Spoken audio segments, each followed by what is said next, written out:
has just and break it off. Imagine, look at this lumber. It's all deteriorated and coming apart. And it's extensive. And if you look at the black on the wood up here and you look at the lumber next to it, you can see what the clean, pretty, light tan wood is supposed to look like, and you can see what's really there. It almost looks like it's burnt from a fire, but it's not. So what that tells me is this poria fungus has been all over this wood. It has degraded it and affected it, and somebody came in here and did something to clean it up, but they didn't do it the right way.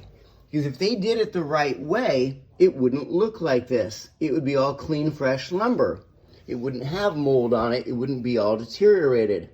So to me, that means that somebody did something, but they didn't know what they were doing, and that's why if you've got poria, you need to get an expert, a professional that knows what they're doing. I haven't touched it yet, but I have a feeling I'm going to be able to reach over, grab this lumber with my bare hand, and break it off. Imagine that. Here we go.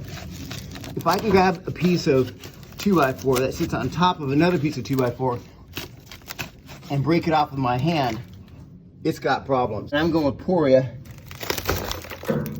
has just destroyed the wood.